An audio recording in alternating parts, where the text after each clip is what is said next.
அதோட லேப்டாப் நாங்க தொடர்ந்து வலியுறுத்தி வந்தோம். இது மாணவருடைய திறமையை மேலும் வலுப்படுத்துவதற்கும் விஞ்ஞான கல்வி கிடைக்க வேண்டும் என்பதற்கு தான் மாண்பு அம்மா சிந்தனையில் ஒதுக்கப்பட்ட அற்புதமான திட்டம் இந்த மடிக்கணினி வழங்கிட்ட திட்டம். அதிமுக ஆட்சியில் சுமார் 52,36,000 பேருக்கு நாங்கள் கொடுத்தோம். இந்த ஆட்சி வந்த பிறகு அந்த திட்டத்தை அப்படியே முடக்கிட்டாங்க. இப்பொழுது இளைஞர்களுடைய வாக்குகள் தேவை. ஸ்டாலினுக்கு தோல்வி பயம் வந்துட்டது. அதனால அவசரமாக கல்லூரி மாணவர்களுக்கு இப்போ இந்த லேப்டாப் கொடுக்குறாங்க. அதுவும் எப்ப கொடுக்குறாங்க? கொடுப்பதும் நாங்க வரவேற்க அதுல எந்த மாற்று கருத்து கிடையாது. ஏன்னா அதிமுக ஆட்சியில் கொண்டு வரப்பட்ட திட்டம்.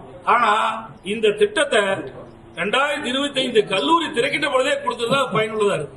அவர் கடன் உடனே வாங்கி மடிக்கணினி வாங்கின பிறகு இப்ப அதை கொடுக்கிறார்.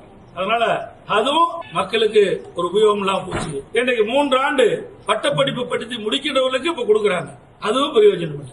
கொடுக்கின்ற அந்த பொருளையாவது உரிய நேரத்தில் கொடுத்தா தான் அந்த மாணவர்களுக்கு பயனுள்ளதாக இருக்கும். அதுவும் கிடையாது. அதுவும் நடவேண்ட சட்டமன்ற பொதுத் தேர்தல் அவருடைய வாக்குகள் பெற வேண்டும் என்ற அந்த அடிப்படையிலே அந்த மையத்தின் அடிப்படையில் தான் இந்த திட்டத்தையும் இந்த லேப்டாப் திட்டத்தையும் அறிவிச்சிருக்காங்க.